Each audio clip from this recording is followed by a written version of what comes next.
What? Subscribe. Subscribe. We'll highlight all that. Don't you worry. I'm just But of saying, course, you gotta remind people. You want to get Subscribe right now. subscribe. subscribe. Of course. Philadelphia, baby, you're gonna love it. Best sports fans in the world. Actually, the worst, but that's what makes them the best. So I've been on this tear recently of looking into like Instagram profiles that like have like recipes for food and recreating them. And so currently sitting on my my dining room table because I can't even throw it out yet because I got to do this is what was supposed to be basically an inside out hamburger with a fried egg. You make like little like cups that are of the hamburger meat. Put an egg in there, put some tomatoes, some cilantro, some onions, a little bit of melted cheese. Well, it's supposed to look really good. It comes out apparently really good. Yeah, totally just lied to me. That thing comes out of the air fryer after 15 minutes. The meat's still raw. I'm like, what do I do now? Put it back in for another 5 minutes. The egg didn't even cook. I'm like, I should have read the reviews first of all. There were a lot of people who were like, yeah, no, like this is raw. And then some European guy goes, yeah, but you can eat it like carpaccio. I'm like, bro, I got it from like ShopRite, dude. I'm not. It's like it's hamburger meat from the local supermarket in the middle of New Hyde Park, New York. It's not. And that's no slight to great. ShopRite. ShopRite's elite. I'm like, oh my god. It's So not now like I have you're no getting dinner. it from some like quality source like Wagyu farm. ShopRite is good meat though. Yes, I'll give agreed. them that. But now I'm here. I have no dinner. My dinner tonight's probably going to end up being like frozen chicken nuggets, and maybe if I'm lucky, well, actually, now I did make really good potato chips. Oh, sorry, French fries that are bomb. If you have an air fryer at home, 23 minutes, cook it for the first 10 minutes, flip them, no oil or anything, no seasoning. 10 minutes, flip them. 10 minutes, last 3 minutes or 3.5 minutes. Oil, salt, and garlic powder, perfect. Chef Steve in the cut. When you gonna go beat Bobby Flay? But I'm basically going to be eating fucking potatoes, and I'm going to understand what it's like to be a part of the old Irish famine. I'm going to be getting back to the roots. Where's St. But I'm Patrick pissed because like I was so hyped up for this freaking burger, and then the rest of the hamburger meat I made for Kay, and I got to bring it to her after the show. So I'm like, fuck, I made all this meat, and I can't even eat it. So I wasted the hamburger meat. And I went grocery shopping specifically for this. That sucks. Oh, it's an absolute goddamn shame, honestly. And then the worst part was too is that I'm like rushing to like get everything in the supermarket because I have clothes in the dryer, which it's a communal unit. So there's like a whole like laundry room like in my development, but like people are like so crazy with it, like they'll throw your shit out after like 2 minutes. So I'm like, I gotta get home. I gotta get this up. I still have the clothes on my bed that need to get folded up and ready to go. So it's a bad night. Plus, I got to do my challenge for college football. I got to do this show. I got so many things going on, so little time, and I'm just counting down the days till Friday. I get to go to a wedding in New Jersey, so that'll be fun. Where in New Jersey? Let me look it up. In White House Station, New Jersey. Sounds north. It is definitely north. It is right by Lebanon, New Jersey. Actually, it's literally right next to Trump Bedminster. Hope, and apparently Donnie tomorrow is doing a rally at the National Coliseum right down the road. So if he ends up at Trump Bedminster on Friday while I'm going to this place and there's another assassination attempt, it's gonna be hell in a handbag. Good grief. Meanwhile, I've just been over here exploring the nuances of the new operating system on iPhone, which has been very fun because there's a full send dark mode and it brings me so much joy. I was getting texts today and my friend was reacting with like a lobster emoji, and I go, Joe, what the fuck are you doing? Rock lobster. He goes, yeah, you can react with anything now. And then like he's reacting with like stickers. And then I'm like, all right, bring in the dancing lobsters. And I send the GIF. I haven't updated my thing yet. I gotta do it. I didn't know you could react with the emojis yet. That's fun. I've been exploring the dark mode because a lot of the apps have a dark mode like aesthetic to them now, and they look so clean, and it's so much better for your eyes. If you don't use dark mode, I question a lot about you as a person. We have one friend in our group chat who still uses light mode for text, and I'm like, bro, what's wrong with you? Dark mode is the wave and has been forever. Oh, it's the best. Like my eyes feel so much better, not only with dark mode, but obviously when I'm wearing my Tomahawk Shades. But like the dark mode, it just like I don't feel like the fish from SpongeBob, where he's like my eyes when Neptune's bald as can be. That's what light mode feels like. You know what? And also, what I add, also recently discovered that like not only is a dark mode really good for you, but like that and like blue light glasses have like now become like the new medium, which actually is really funny because we're segueing right into a fun little ad read. But it's funny. I had my bachelor party the other couple 2 weekends ago, and one of my friends shows up in glasses, and I'm like, bro, like you don't wear glasses like ever. He goes, oh no, they're blue light glasses because he works at EY. He's like, yeah, I'm staring at computer screens for 12, 13 hours a day, 14 hours a day. I need to protect my eyes. And I'm like, hey, it's really funny. You should invest in some Tomahawk Shades. They're the best. The best, the absolute freaking best. And not to mention, they're literally like up the road. I've been meaning to go to the factory and see if they have like, I guess if they even have a storefront. I don't know. They have like an HQ. I've been meaning to get up there for a while now to just like sit down with Ryan and Andrew, the founders of Tomahawk Shades, because like they've been supporting us since the pandemic began. Like they got on board with us 2 weeks into every store in America closing and said, yeah, let's fucking ride. I love that so much. Now the whole brand has been really, really, really strong. They now actually just came out with a new golf hat, which I'm 100% buying once the paycheck hits on Friday. But yeah, no, Tomahawk Shades is just got it going on. The names, the sponsors that they have, including of course Paige Sporanic, Kyle Harrison, and the PLL, Chris Hogan, the multi-sport wonder, John Jay, Daniel Descalso. Dan Descalso, isn't he like a coach now? So is John Jay. John Jay is the Marlins first base coach and got Jazz Chisholm when he was with the Marlins to start wearing Tomahawk Shades. And then one of Jazz's baseball cards this year, when he was still in the Marlins, he's wearing Tomahawk Shades in the baseball card. Talk about some really good free advertising, right? Right. But with all that being said, of course, we have to rep the set. Go to TomahawkShades.com, download the Tomahawk Shades app. That hat is wherever sweet. You get it. Isn't it hot? It's amazing. And once their golf line, they leaked it for the Masters. Hasn't fully come out yet. I'm waiting for all that stuff to come out. But again, TomahawkShades.com is Tomahawk Shades app. USP for 25% off your next order. Go rep the set over at Tomahawk Shades. I like that green. Get some prescription lenses, blue light plus glasses, and of course, some of the best sunglasses in the industry. And with that being said, welcome in. It's Getting the Hole. KB sitting in for Ben Pirro as he gets set for his quest back to the Q school. He's down in Georgia this week. Hopefully, the devil went down to Georgia, eh? The devil went down to Georgia, and the devil is hopefully coming back with some hardware. Oh, I do have one thing, too, before we get started. Oh, boy. I announced this on an episode a couple weeks ago now.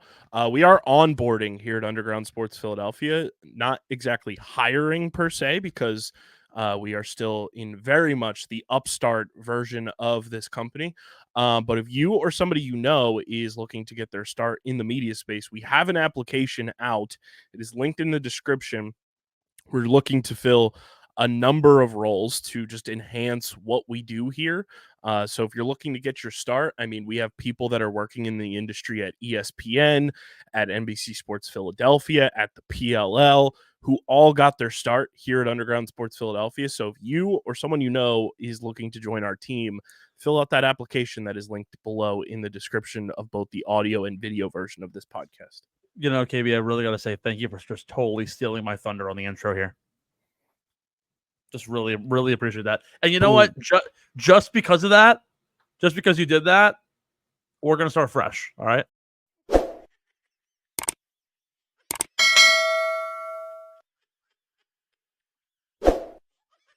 Get in the Hole is brought to you by PHI Apparel Company, our incredible merch partners. PHI Apparel Co. provides unique designs and high-quality clothing from t-shirts to hoodies for every golfer around. With their original designs for all, there's no doubt you'll stand out on the course, the driving range, or at the 19th hole. Go to phiapparel.co and use code UNDERGROUND at checkout for 10% off any order. That's code UNDERGROUND at phiapparel.co and grab exclusive Get in the Hole podcast merch and support your favorite golfers.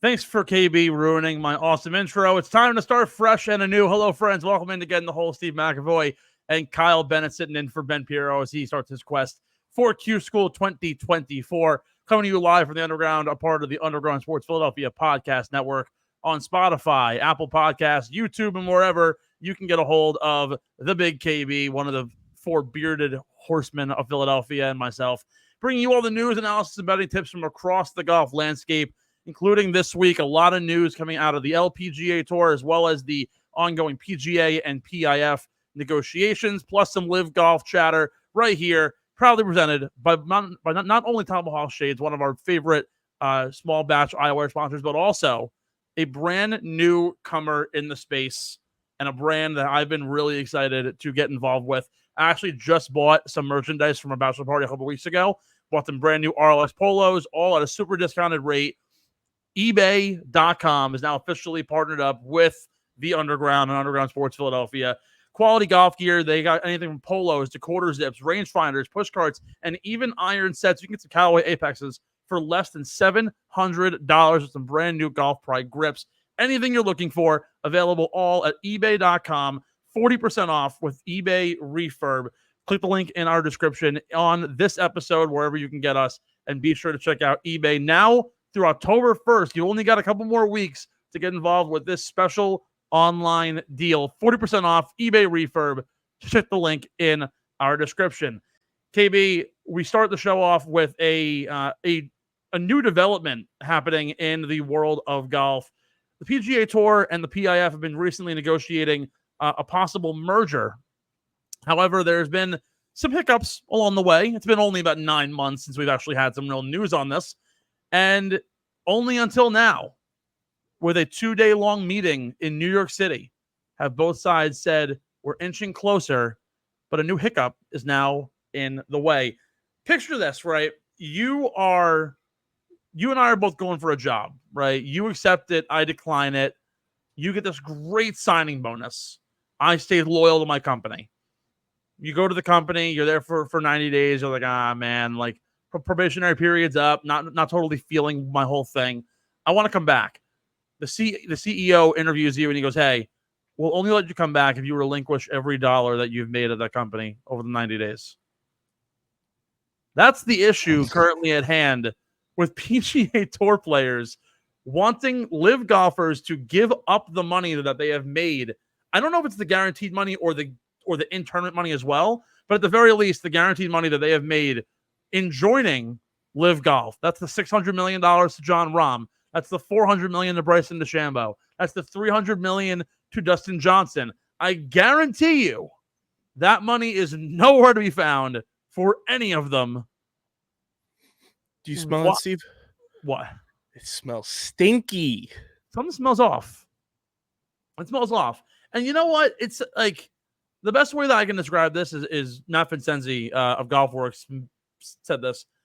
The whole thing holding this up is the fact that the PGA Tour leadership group, what's led by Patrick Cantlay, is fighting and trying to be so anti-staunch LIV. It's outlandish. It's childish. He says it here. It shouldn't be about revenge. Players from both tours get massive financial incentives to play with their respective tours, signature events, FedEx money. PGA Tour guys have plenty of financial incentive to stay. Move past the petty bullshit and negotiate with logic, not emotion. And I completely agree. I think this whole thing is completely otherworldly stupid because we've been saying this for months. We've been talking about the idea that we've been waiting for both sides to come back together. John Rahm left the PGA Tour to try and be an advocate and try and change LIV Golf to get them to join forces with the PGA. Rory McIlroy has turned face away from being staunch anti-LIV. Tiger Woods has even taken a stance on it and said, hey, like, it's golf's better when we're unified. Bryson said it too. We're at a point where we're leaving it up to Jordan Spieth and Patrick Cantlay to want to ruffle feathers and say, hey, give back all your money. Like that. I know if Ben was here, he'd be absolutely flipping in his grave right now. But the idea that you're going to make somebody give up everything just to come back as punishment, like for what? You know that everything's better off together. Why try and push this agenda? Because they don't want it to happen, Steve. That's why. This whole thing is like a facade, in my opinion. The more this like has dragged on, the more and more it's just like, yeah, we just want to stay in the headlines and make it seem like something's going to happen. But at the end of the day, we have no inclination whatsoever to make this merger true. So let's try and find the most ridiculous way possible to keep this at a standstill. And here's the newest iteration, the next chapter, if you will. And it's genuinely like one of those things that it's the boy who cried wolf. You know, they want to merge. They want to do this. They want to do that. After how many attempts do we just have to sit back here as diehard golf fans, casual golf fans, or just observers of this utter chaos and say, oh, this is just not going to happen? That's where I'm at with it.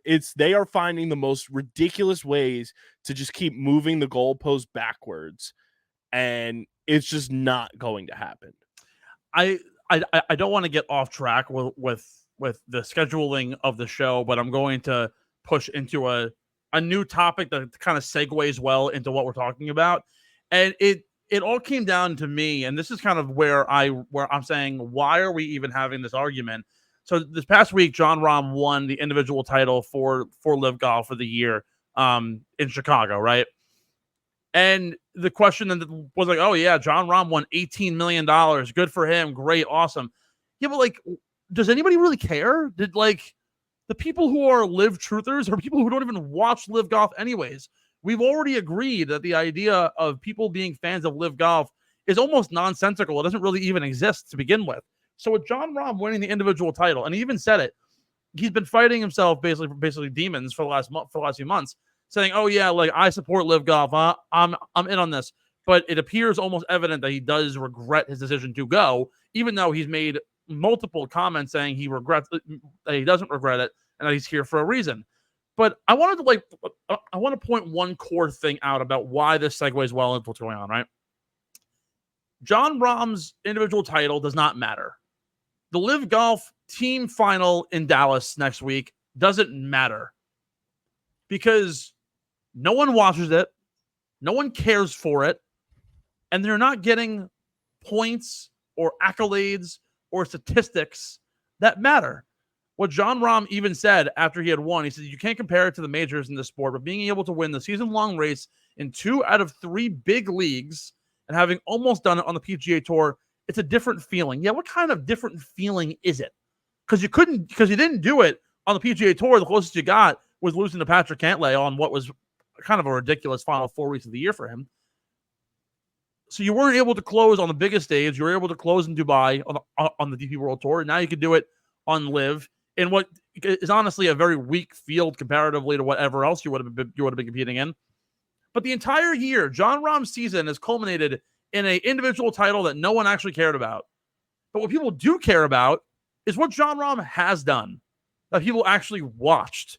He finished 45th at the Masters. He missed the cut at the PGA. He withdrew from the U.S. Open because of a foot infection. He finished 7th at the Open. But what does it really matter? Because 2 weeks before that, he led the Olympics with 8 to play and blew it and finished 5th. No one remembers Jon Rahm for his individual title. They remember him for what he did in the majors, where it matters. Like he literally said, you can't compare it to the majors. It's a different feeling.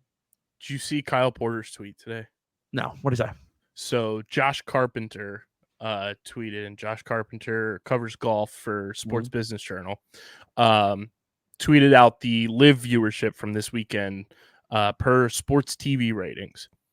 89,000 for Sunday on the CW for John Rahm's win. Saturday second round had 134,000.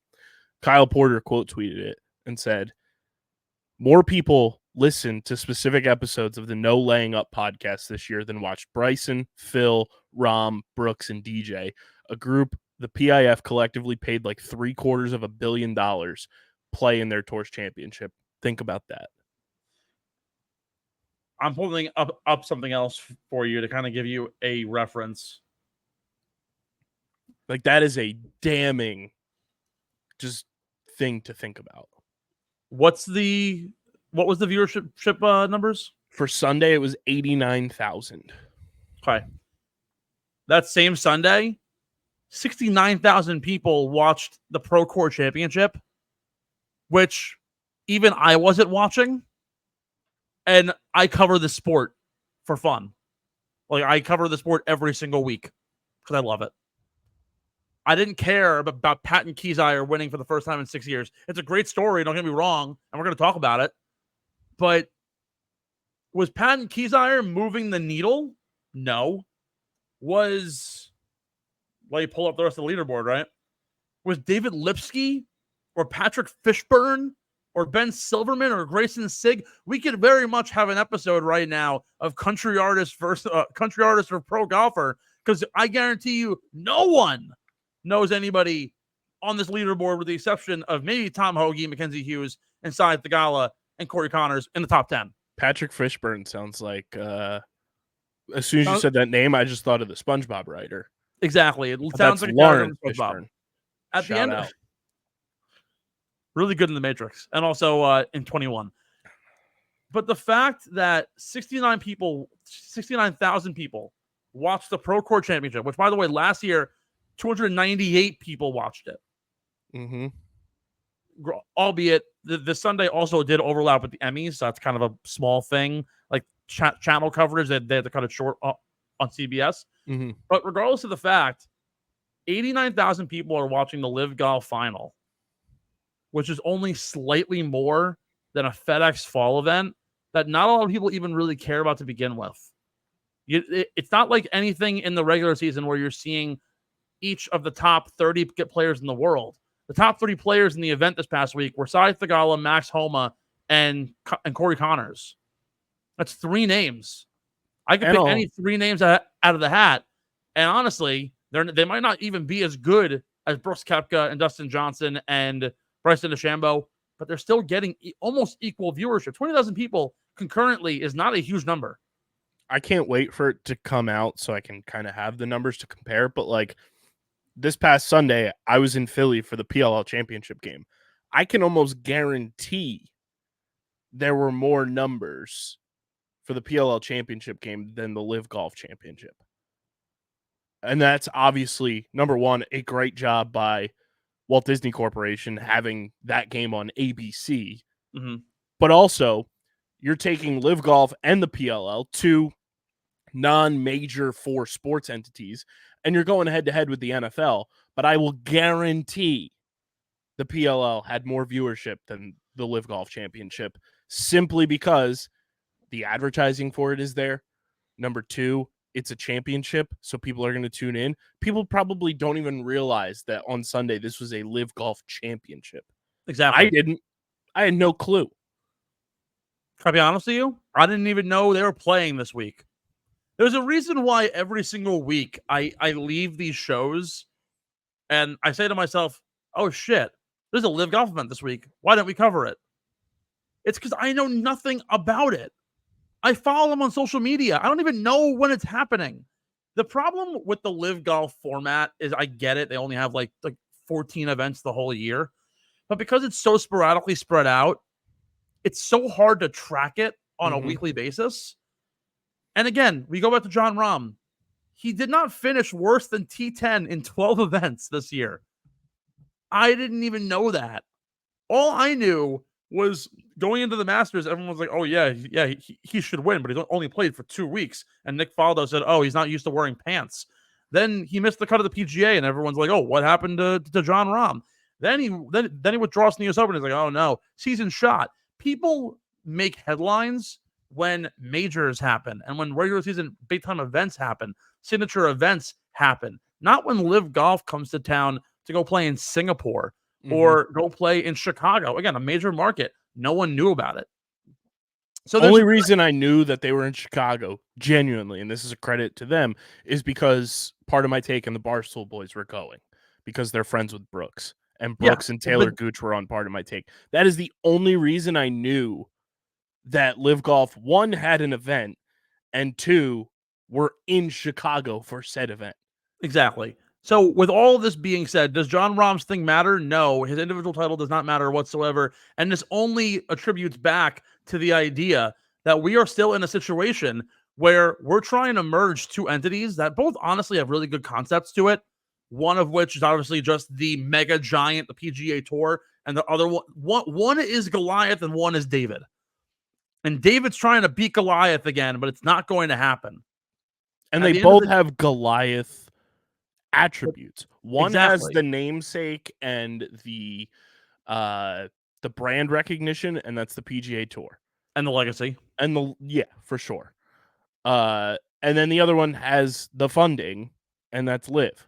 And partially, to LIV's credit, the names. Yeah. Like, it's great, and we say it every single week, that the PGA Tour is getting stronger because now more people are getting more into the realm. Matthew Pavon this past year, Jake Knapp won, Nick Dunlap. We're seeing new, fresh faces and new, older talents who are making their presence known, while also having Scottie Scheffler win 18 times this year. But LIV Golf, this is happening now at the end of December, Brooks and Bryson against Scheffler and Rory. If you give me a 6-on-6 Ryder Cup of the top PGA Tour players, the top LIV players, that's a great watch. I think the LIV players could win. Because I think the three-headed monster of Bryson, Brooks, and Joaquin Niemann can very much go up against Rory, Scottie, and Xander.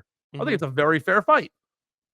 So why is it that we're keeping this division? Well, it's the people in the room where it happens that the PGA Tour members are trying to have them relinquish money that honestly is probably already spent or invested or put into a trust.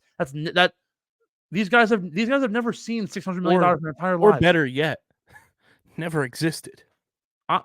Very well possible too. All of this, for all we know, for at least you and I know, could all be fugazi. But at the end of the day, it's petty. Mm-hmm. We're using our raw emotion to get in the way and shadow the idea that we're this close to having a unified tour that we can once again, instead of seeing it for 4 weeks every single year, we can see Scottie and Bryson and Brooks and Sergio Garcia on a course all together, and not just see it 4 weeks out of the year. Which honestly, now starting next year, it's going to get less and less and less likely we see that because of OWGR and ranking polls and exemptions and so on. Simple as that. The Solheim Cup this past week sees the United States winning their first title since 2017, one of possibly the biggest turnarounds in U.S. women's golf history. Stacey Lewis avenges her 2023 defeat in Spain to Suzanne Pedersen of Team Europe. Rose Zhang led the way with all 4 points, a perfect 4-0, one of the first rookies in the Solheim Cup to go a perfect 4-0 for the United States, winning her singles, foursomes, and 2 4-ball events, with Lauren Coughlin, Allison Corpaz, Megan Kang, and Nelly Korda also leading the way with 3 points. On the European side, Charlie Hull with a sole 3+ point effort for the Euros. Her biggest feat beating Nelly Korda in a 6-4 singles. KB, we have the Solheim Cup this past week. The U.S. won 15.5 to 12.5 in Virginia. We have the President's Cup going on next week. Then we have, of course, the Ryder Cup in the following week, the following year, which, by the way, tickets just came out for Bethpage Black. $750 for a round for a match day. My wallet is screaming at me. It is yapping in my ear saying, don't you goddamn do it. And I am probably going to do it anyways. How important was this Solheim Cup, not only for the USA, but also just for the overall morale of American golf, seeing the talent that actually that is possessed now in the American rankings. The Euros have been on fire forever. It's finally the USA's turn. Do we possibly see a turn as well for the USA team possibly next year in the Ryder Cup? I think it's good, obviously, with the way that golf had that burst in fandom from the pandemic to now, to see, the hometown team win effectively is big. And I think it is a good momentum boost, going into all these like team events that feature Team USA across the board. And I mean, I think you can even though it was an individual win, Scotty Scheffler got the ball rolling in the Olympics. But I think it's a good sign. I think golf is one of those sports too that gets kind of categorized as an entity that is more foreign than it really is. Like, it has its foreign influence for sure, but I think more so, like, I think tennis has a lot more of that foreign influence than golf does. There's a lot of really talented American golfers, both on the men and women's side of things. And I think just because we've had moments of dominance from international players over the years, it kind of gets overshadowed by how good, domestically golf can be in the US. So I think this is a huge win, and I think it's a good, just like overall, like litmus test for where the sport is now, since it was, the first time since 2017 where it's come in the last 7 years. And look, like every single year, every other year, the Solheim Cup has been a lot closer than I'm making it out to be, admittedly. The USA, outside of in 2011 and 2013, have not lost a Solheim Cup by more than 2 points. Back in 2013, they got dominated 18-10. But in the last 5 Solheim Cups, but starting back in 2017, the USA won 16.5 to 11.5. The Euros won 14.5 to 13.5, and 15-13. Last year, they tied 14 apiece, so Europe retained. This year, a 3-point victory for the U.S. But honestly, it's as simple as just the idea that the USA golf leadership has not necessarily been just worse than the Euros. It's really just been a story of the top players haven't produced the way you've wanted them to. And it's the same kind of story with even the Ryder Cup teams. For example, last year with Zach Johnson's squad, Justin Thomas didn't perform his absolute best. Scotty Scheffler didn't perform his best. Bryson DeChambeau didn't perform his best. Back in 2019, Lexi Thompson and Danielle Kang, who were 2 of the top 3 players in the world at the time, had 2 points. In 2021, they had 2.5 points combined.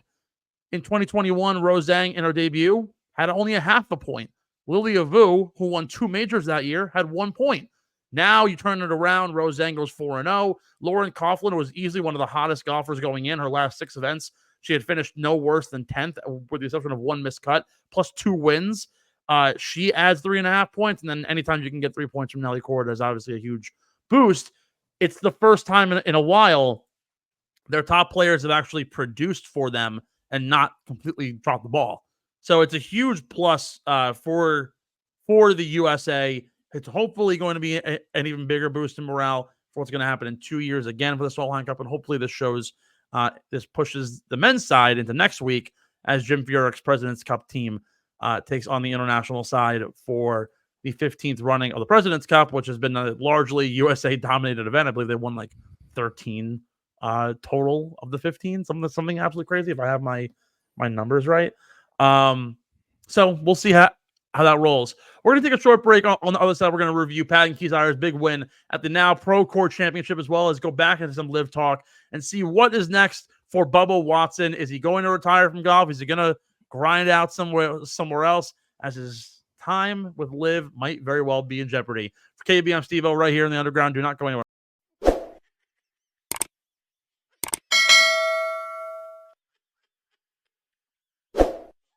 Welcome back, everybody, to the Get in the Hole podcast. KB filling in for Ben Pirro, along with the man, the myth, the legend, Stephen McAvoy. And before we get into the next segment, talk about our pals over at Acorn Hills, changing the way clothing is presented. Steve, they are genuinely one of the coolest companies that I think have gotten on board with us from just the Totally. way that they are into the conservation game, which I think is so important. No matter what you're doing, I think the way that everything at Acorn Hills just gives back to the environment is such a cool, awesome concept to go along with just some really quality clothing. Their end of summer sale going on right now. You can shop the casual look. I know they just dropped that brand new script sweatshirt that looks absolutely clean. They got the lightweight hoodie available for the fall. Some awesome hats. One of my favorite shirts is the off-duty park ranger with Sasquatch on it. Just absolute heat. Acorn Hills, they're changing the game through conservation.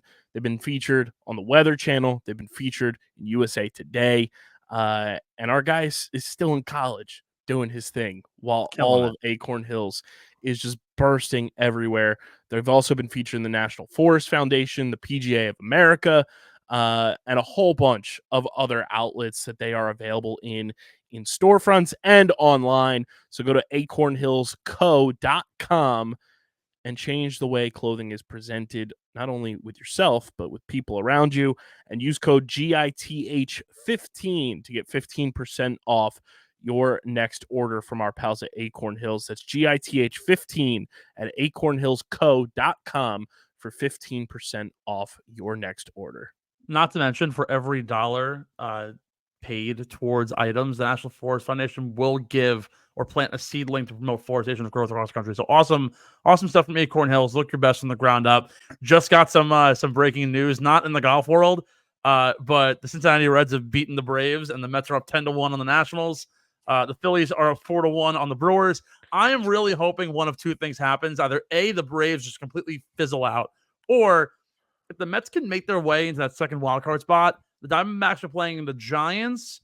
They have a 3-game set against Milwaukee, and I believe they end the year against the Padres. If they can kind of drop a little bit, I'm going to be over the freaking moon. If the Mets weren't playing the Phillies this going into the weekend, I'd be at their games, but unfortunately, I'm not going to be able to. I might try actually to go on Thursday night. We'll see. Tickets are $70 right now. They are going out the wall. Taiwan Walker, Luis Severino. You should pull up. If the Phillies hold on right now against the Brewers, and you said the Braves did end up losing 6-5, Phillies' magic number to just clinch a playoff spot is down to 1. KB, you should come on Thursday. We should. If I didn't have Vineland football obligations, I would. We are playing a MAC football schedule to start the year. We opened on a Thursday, then we had a Saturday afternoon, then we had Friday night, and then this week we have Thursday night again. Live, love, Maction. It's absolutely insane. Also, it's not quite Maction. Oh, my mic went out. It's not quite Maction, but it kind of felt like it with a late Sunday finish with Procore Patton Kiesire. Patton Kiesire earning his first win in 6 years, taking home the Procore championship this go around. I know that you're more of the casual golfer. I want to give you a how significant this is for a guy like Patton Kiesire. I remember watching him. He was one of the top 100 players in the world when me and Johnny went to the Northern Trust back in 2019, and he was in a tee time with, I believe it was Keegan Bradley, and it was the coolest thing. Kiesire was on the borderline. It was the first event of the playoffs. Some kid is waving to him as a huge Patton Kiesire, and he has the fake mustache and everything. Kiesire walks over, signs a glove, hands it to him, and then the mom nudges him, and he gives her a whole thing. He goes back to his caddy and he goes, "Oh, what a cute little kid. Want to bring him out to walk."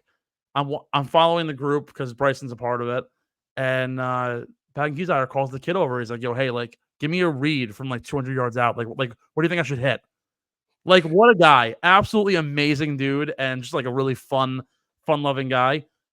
First win in 6 years. How significant is it? Well, not only does he move all the way up to 70th now in the FedEx Fall rankings, going all the way up from 160, goes from not even having conditional status to now earning his PGA Tour card, assuming he finishes the fall swing in a top 125. He lost his full exemption status at the end of last season after missing the top 125 in the fall swing. So he finished like 128th. He had played in 33 events. He missed like 14 cuts. He had two top 10s. Just did not have a really good year.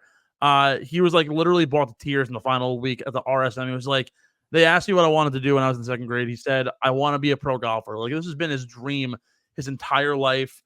He had 18 starts in 2024. He had 2 top 10s. He missed 6 straight cuts from January to March. Did not look very good, but finally gets back in the winner's circle here for Patton Kiesire, a huge W for the mid-30s product, hoping that he gets back in the swing of things, battled some injuries, battled some heavy losses over the past couple of years. Are good for Patton Kiesire. Not very good, though, for Bubba Watson, as the LIV Chicago event that no one knew was going on finally over, and the individual championship is now decided. We now have the first iteration of the drop zone. So I mentioned it last week on the show. Is that what they're calling relegation? Basically, yeah, the drop zone. So there's the lock zone, which is like the top like 24 players.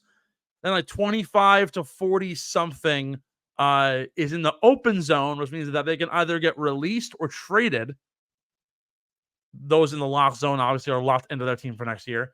And then the drop zone is the bottom 8 players, which notably includes Brandon Grace, Hudson Swafford, Anthony Kim, Kale Samuja, Scott and Kieran Vincent, Laurie Cantor, and Ben Campbell. But Bubba Watson is the real story here, as he's bordering almost 40 years old. Or sorry, actually, he's 45 years old now. He's ancient at this point. Yeah, like I'm old at this point. Good. Isn't it weird to think that he was like in his like low 30s when he won the Masters in 2012? Absolutely crazy. He's now 45 years old. He's now out of LIV Golf. He can go technically to go to the promotions tour, basically the Q School version of LIV Golf, and try and earn his stripes back onto a roster. That's assuming that he can actually beat the young stallions who are trying to make their name on LIV and or get on the tour. The option for him basically at this point, because he's not welcome on the PGA Tour, not welcome on the DP World Tour, not welcome on the Champions Tour, he can grind the Asian Tour, or he can go to LIV Q School. He ranked in the bottom half of LIV in scrambling, greens and regulation, putting, and he only hit 58% of his fairways, which was in the bottom half of the league. You think it's time for Bubba to hang up the Jordans? I mean, it sucks that he's not able to go to like the Champions Tour and stuff like that, because that's probably where he would thrive the most, where there's like very little pressure. Mm-hmm. Yeah, I don't know. Bubba Watson has always been one of those guys that has been very eccentric and very like against the grain, no matter what it is. Obviously, rocking the Jordans and kind of just like being a face for, the fashionable golfer and everything. It would not surprise me if Bubba Watson like starts a podcast. Totally. Like if that's his route, where it's like, hey, I'm 45, I have all this money now, I can kind of just sit back, chill, talk about the sport, both, spectrums of it, because I played on the PGA Tour, played on LIV. I'm going to go to a company like, one of these gambling companies, or, Dan Rappaport just left Barstool. He goes on with the fucking foreplay guys. Who the fuck knows? Bro, Rappaport and Bubba Watson? My next chapter. Bubba Watson with Rappaport's face. I mean, hey, look, man, Jake Paul gave fucking the Hot to a Girl podcast. I can only imagine. Don't even get me started with that. No offense to her. Like, good for her for capitalizing on her fame. We don't need her to have a podcast. Did you hear that Donald Trump denied an appearance? That surprises me genuinely. So it's funny, in my group chat, as we divert away from this topic, because honestly, in short, the answer is for Bubba Watson to hang it up. I think Bubba Watson gets in the media. That's my... I agree with you. At 45 years old, it's time to join what's probably going to end up being like Golf Channel. if you want to be No, you know where Bubba Watson goes, bro? You know where he goes? the golf booth. No, because they have so much money apparently, and Bubba Watson loves money. He's gonna be the face of like Underdog Fantasy's golf show. I can see it. I can absolutely see it.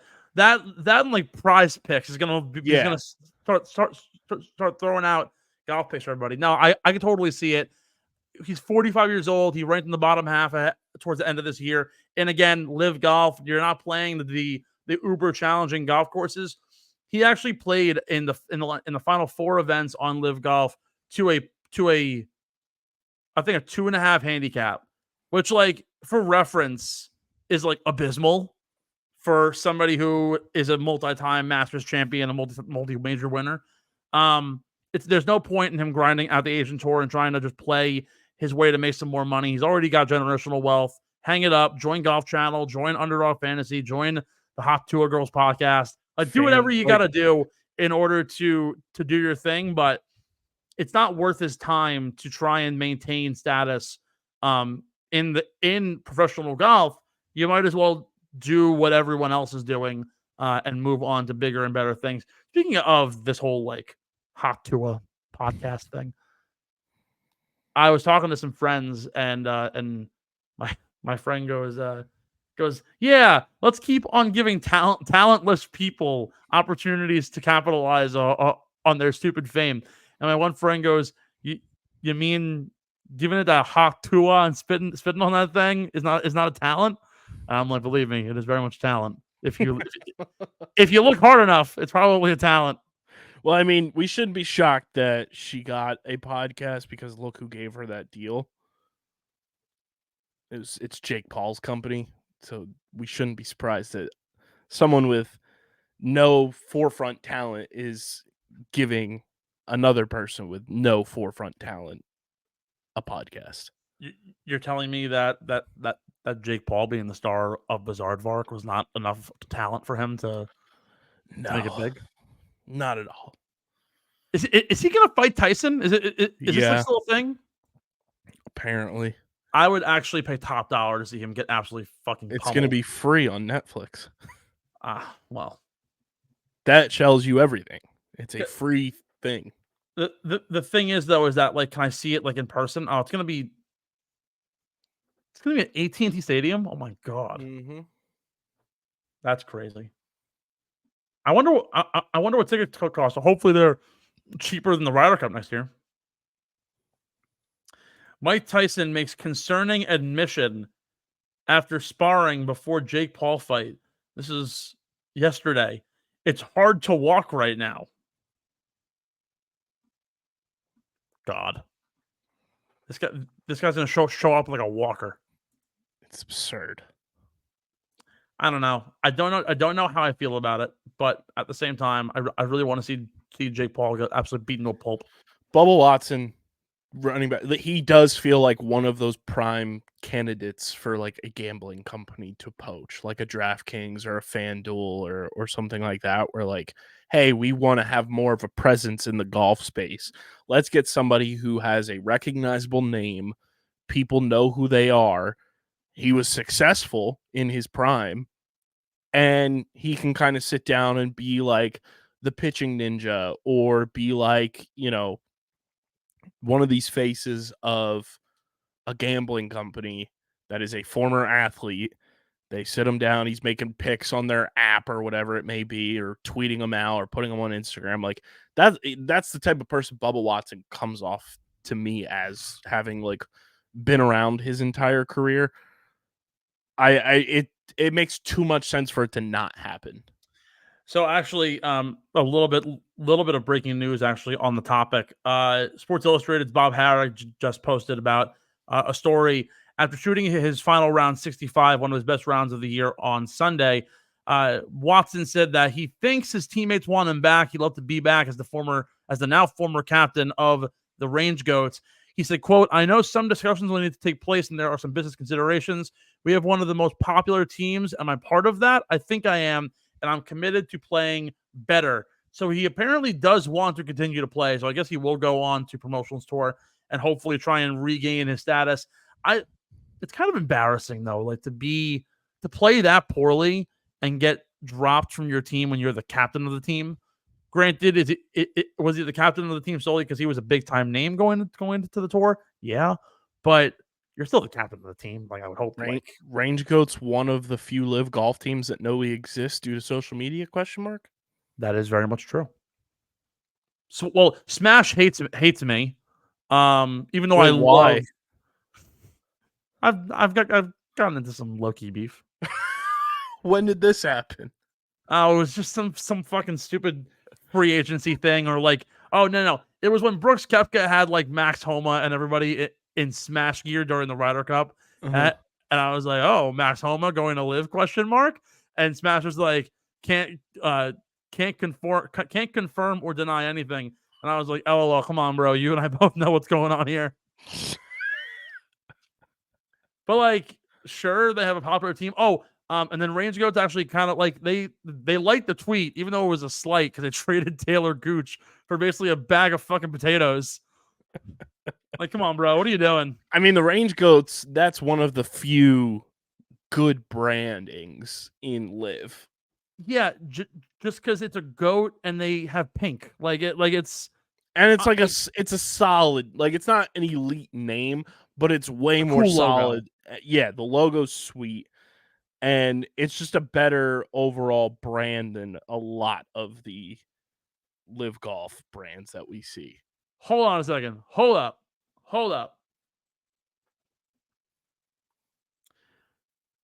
The Range Goats, there's a section on their page called Goats Give Back. Be a goat, give a goat. What? We're honored to partner with Convoy of Hope in support of their goat giving and agricultural intervention programs via a pledge to give a goat for every team we beat at each live golf event. No. The better we play, the more lives will positively impact. I love this. There's no way. That's amazing. I'm dying to know how many goats they've given back this year. That's like, a normal sport. It's like, oh, we plant a tree for every home run our team hits. We plant a tree for every, like the PLL, the Redwoods, they plant a tree for every 2-bomb that their team hits. No, we're going to give goats away.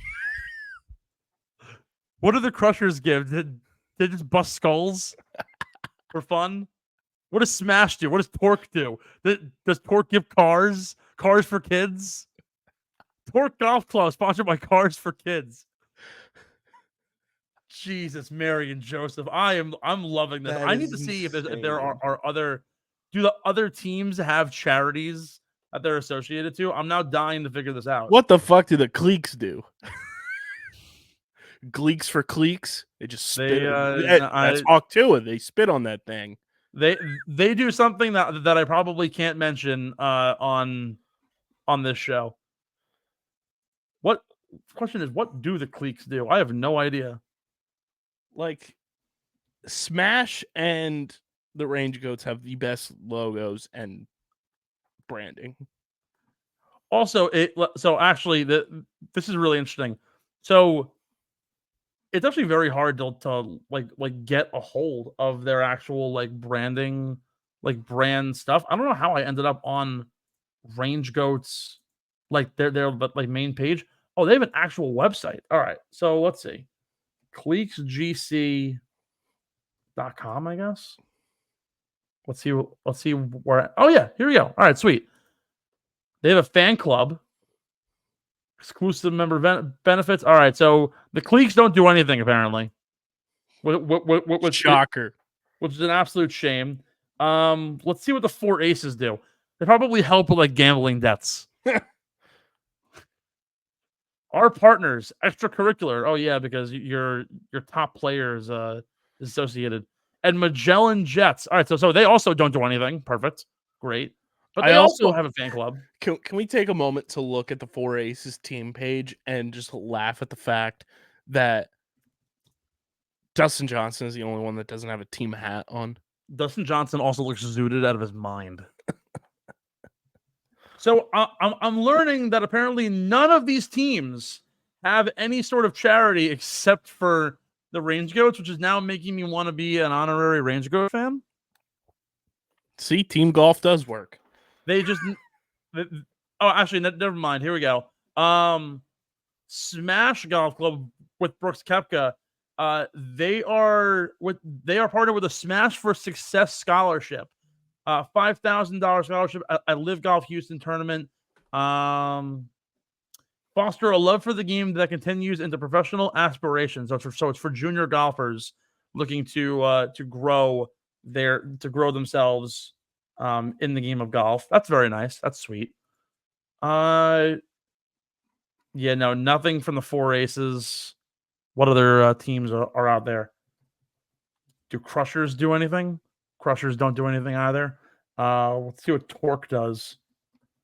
As I'm now like running the gamut on everything about these teams. All right, so Torque doesn't do anything either. But you can become a Torque fan.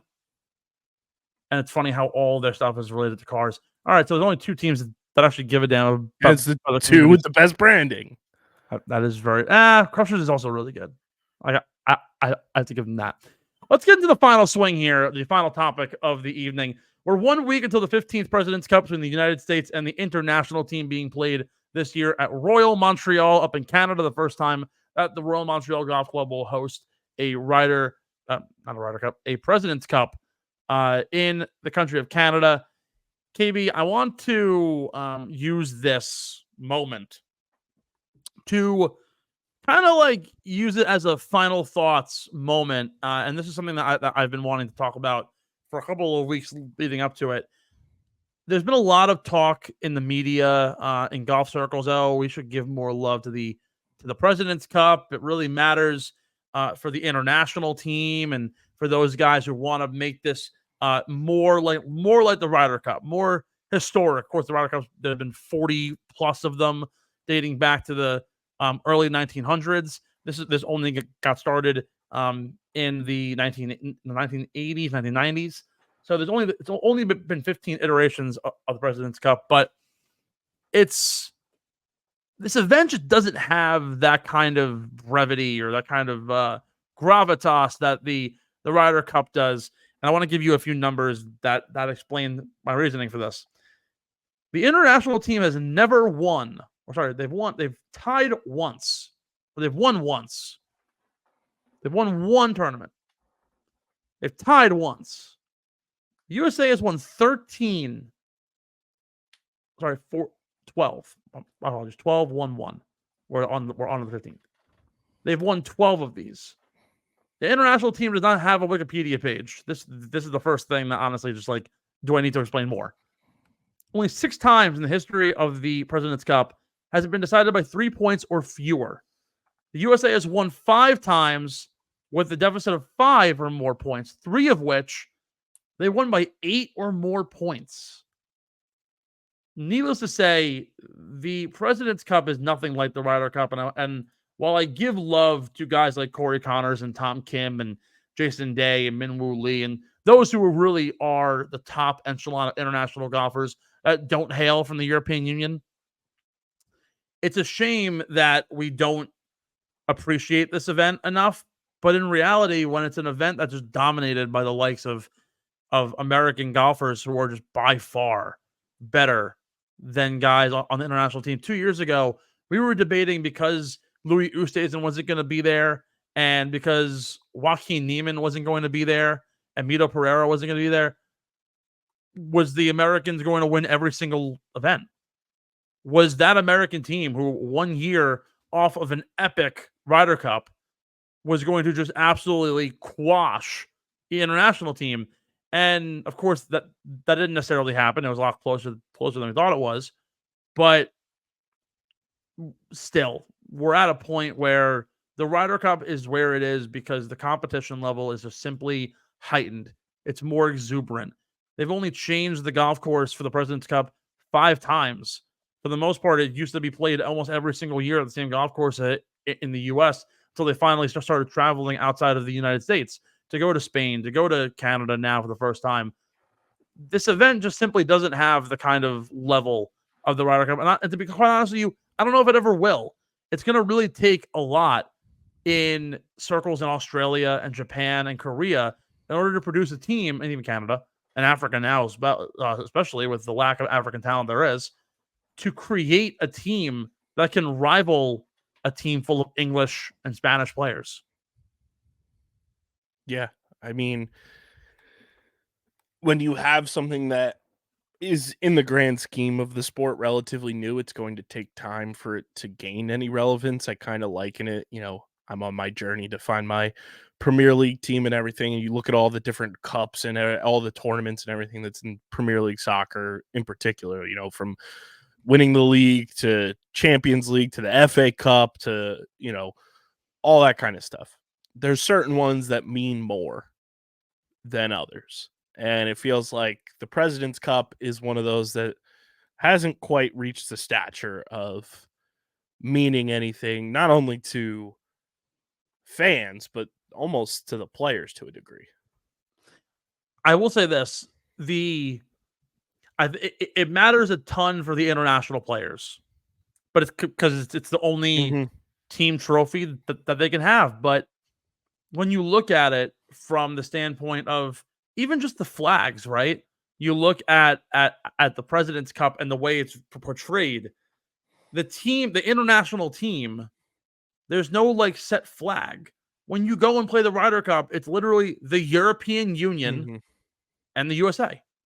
It's defined, it's categorized. I would actually say that because it's so specific to the EU, and you can have guys even like a Victor Hovland from Norway, a John Rahm from Spain. You can have players from France, from Italy, wherever it may be. But at the end of the day, it's largely, of course, Scottish, Irish, and English, because that's where golf was founded. It makes it more traditional and more rooted. Whereas this team of international players, Japan, Korea, Australia, Canada, we're spanning the entirety of the globe to try and put together a team. Whereas it almost feels like more territorial. And I feel like a person from Africa isn't going to be rooting for the international team because there's no African presence. The Canadians have 4 players. Yeah, sure. And it's being hosted in Canada. So there's hype there. But is an international fan from Canada rooting as heavily for Tom Kim as they are going to for Corey Connors? Probably not. But is a Spanish fan going to root as hard for Tommy Fleetwood as he will John Rahm? Yeah. It seems almost disparaging to say, but that's the truth of the matter. That's how people view the Ryder Cup. People are going to root in Norway for the Englishman and not just for Victor Hovland. But is a Jason Day fan going to root for Hideki Matsuyama? Maybe, yeah, because they're on the same team. But it doesn't come with as much love and affection and attraction as you do with the Ryder Cup. And you know what? Maybe it is recency bias. Maybe I am anti-NBA interleague tournament. Maybe I am anti-Carabao Cup in the Premier League. I'm very pro FA Cup because it's been around for 100 years. I'm very pro NBA Finals because it's been around forever. If they try and introduce a 3-on-3 interleague tournament for the NHL, I'm going to say, like, what the hell is this? But at the end of the day, things do need time to develop. And hopefully my opinion now will change in 30, 40, 50 years when I'm old and gray. And when I'm 64, hopefully I can come to a agreement that there is more love in the international game and there's more presence in the international game in order to create a better President's Cup, which I think would be interesting.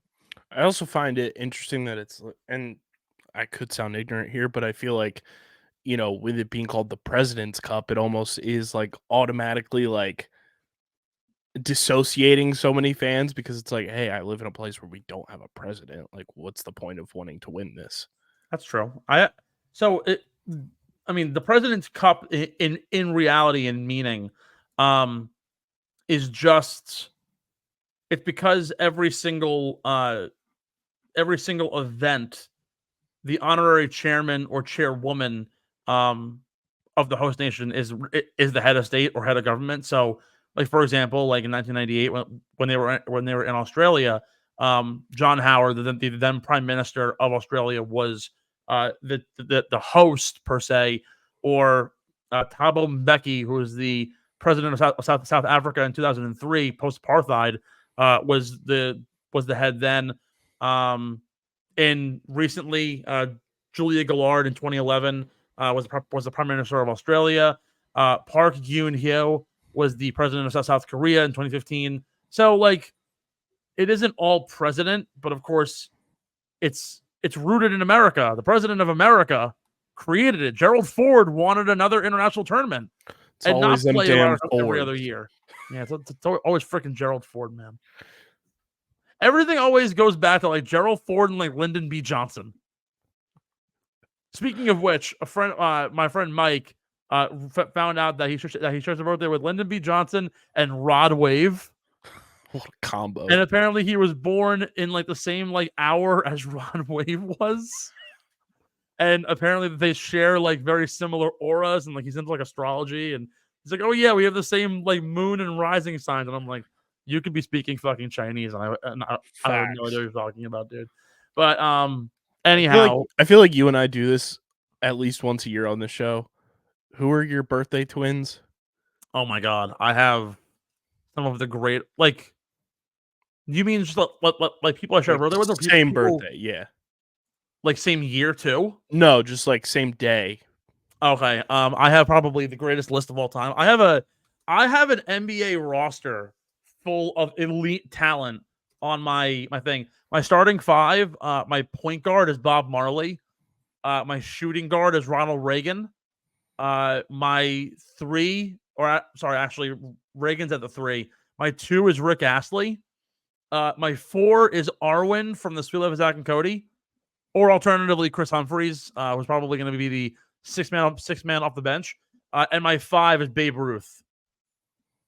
I have a squad. That's elitist. Well. Also, Colin Morikawa, by the way. Shout out to the golf fans. I have a squad as well. Let's hear it. So I share a birthday with Gabrielle Union. Okay. I share a birthday with Bob Ross. I share a birthday with Tracy Ellis Ross. Who's that? She is the wife and mom on Blackish. Nope. She's a rock star. You'd know her if you saw her face. I share a birthday with Tove Lo. That's crazy. I share a birthday with Randy Jackson. Which one? That's going to be a no from me, dog.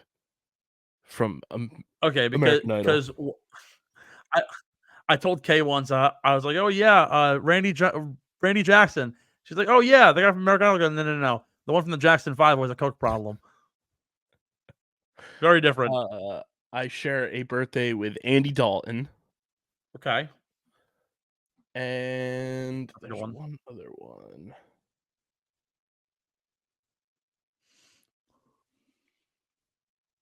I forget who the other one is, but those are the big hitters. All right, so my full list, right? All right, so we got Babe Ruth, Bob Marley, and Ronald Reagan. Oh, Lance Stroll, he's a race car driver. Love Lance Stroll, but his dad's an asshat. Oh, the other one is, remember Gavin from the internet, like little Gavin. Gavin and I are birthday twins. It's fucking amazing. All right, so yeah, so my full list: Bob Marley, Ronald Reagan, Babe Ruth, Rick Astley, Charlie Heaton from Stranger Things, Axl Rose, which is really cool.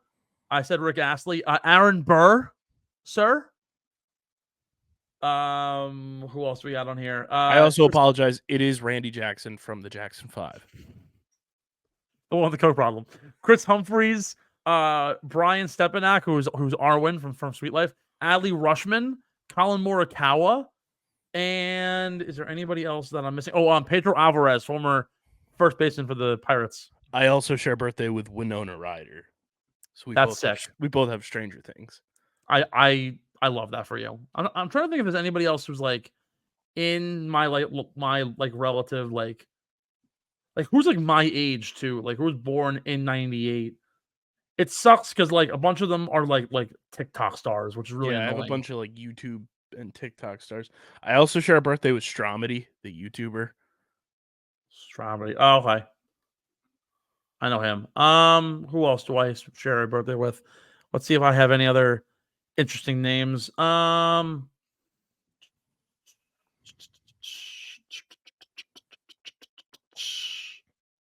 I have nothing on here. This is not good. Any good actors that I might have missed? Shout out to IMDb. Let's see if we got anything on here. It's looking not very strong right now. Brandon Hammond. What was he in? Oh, he was in Mars Attacks. That's freaking funny. Cecily Adams. I don't know who that is. Dane DeHaan. Oh, he was like Hobgoblin in the Andrew Garfield Spider-Man movie. All right, I dig. That's cool then. That's something fun. Yeah, it doesn't seem like anybody else who's significant in any way, shape, or form. But this is also in alphabetical order, so I'm only on the J's. I could very well be finding someone absolutely freaking crazy. I think it's also funny, like we don't talk enough about how Chris Humphries is got married to Kim K after like 70 days. Mm-hmm. And then they just absolutely broke out. Mike Farrell, the guy from MASH. Oh, that's a good one. That's a fun one. Natalie Cole, like the daughter of Nat King Cole. Okay. All right, so we're getting there. Oh, I apparently share a birthday with Richard Dreyfuss. I love that for you. That's freaking funny. That's awesome. Rick Astley. So every single day, every single year on my birthday, I share a birthday with the Emmy award-winning voice actor of Homer Simpson. Oh, Dan Castellaneta. You know what's crazy? Like there are these like big time actors I've never even heard of my entire life, but they played like iconic roles. Right. That's awesome. There was something that I wanted to say before we ended the show that I'm drawing a blank on what exactly it was, but I was looking at. It's making me think of celebrity birthdays, and I'm starting to draw a blank. I don't know why I'm not thinking about this right now. Let me refer to my friends group chat, which is usually where I find a lot of my good thoughts that I would share with you. I share a birthday with R.A. Dickey. Dickey. Oh, I got it. Final thought before we hit the road. Can we acknowledge, and actually, this is funny because we're talking about Randy Jackson, not the one with the coke problem, but the one from American Idol. Like Queen broke up, realized they needed more money after post Freddie Mercury, and they brought on Adam Lambert. Can we talk about how you get more famous for losing American Idol than you do winning it? Mm-hmm. 100%. With the exception of Carrie Underwood and Kelly Clarkson, Clay Aiken, Chris Daughtry, Adam Lambert. I would also give Ruben Studdard the pass because he went on to it wasn't mainstream, but he still had a very successful career. I honestly didn't I don't know anything about Ruben Studdard. He performs not on Broadway, but in that stratosphere. I don't think who else David Archuleta was way better than David Cook. That was a sham. Who was the other one that lost? Kelly Pickler. Is he on? No, who was the guy who lost in season 6 that everyone loved? He looked kind of like Jay Leno. Oh. You know exactly who I'm referring to. Yeah. Shoot. American Idol losers that made it big. Here we go. Oh, Jennifer Hudson. Mm-hmm. Did she? No, she lost, right? Yeah. Pulling it up here. The 16 most successful losers. Runner-ups. That's so rude. Clay Aiken. David Archuleta. Adam Lambert. Love that man. Bro, Clay Aiken, man. There's been Taylor Hicks. Yeah. That's one. But he won.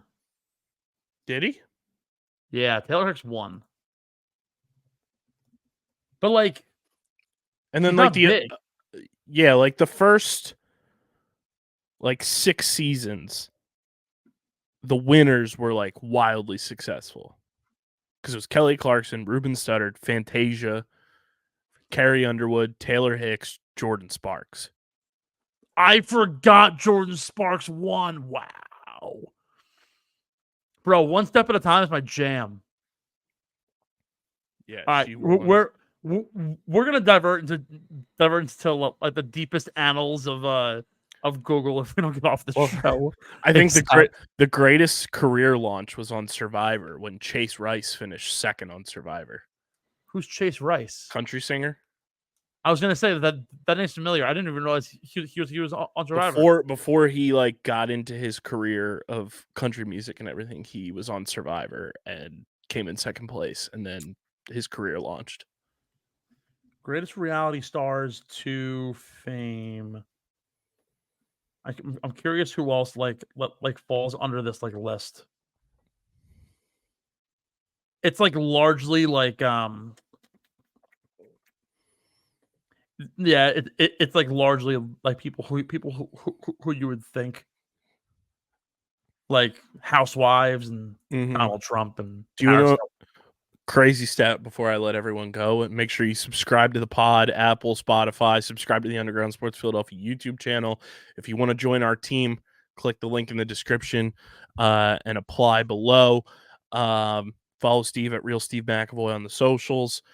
This is crazy to me because he was on the second season of American Idol. Ruben Studdard is only 46 years old.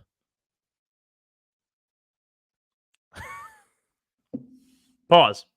That second season was like 2002. Second season of American Idol Hasn't been like 03. 2002. was,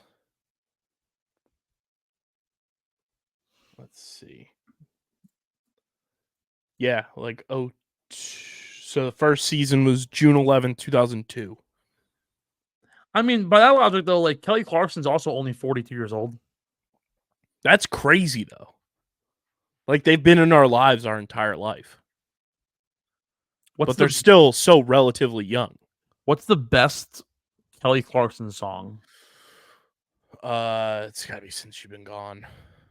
Breakaway. That's top 3. I spread my wings and I learned how to fly. Great fucking song. That's Great a top 3 for sure. Kelly Clarkson, get on the show like ASAP. What I would do to be Behind These Hazel Eyes is a underrated banger too. I mean, like Underneath the Tree as we inch closer and closer to Christmas is also a banger. And I mean, a good one. we had Sammy Adams on the pod, and I haven't even told you this. He had so much fun that he's coming back on this week. Stop.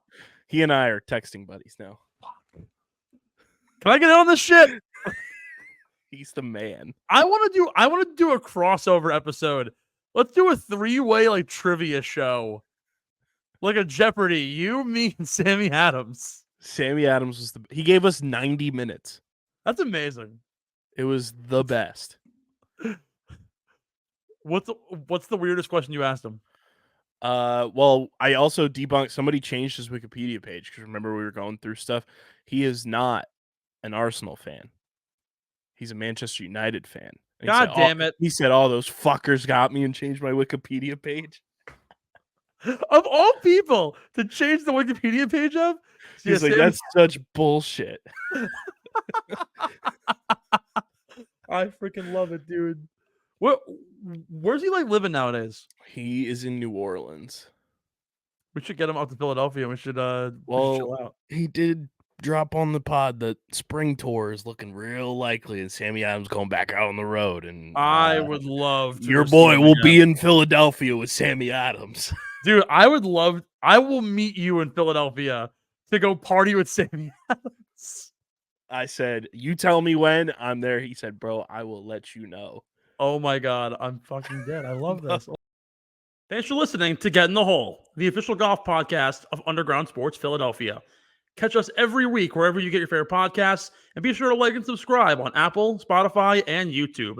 You can follow us on Twitter and Instagram at Getting the Whole Pod, and follow Underground Sports Philadelphia at Underground PHI. We'll see you next time. And remember, get in the hole!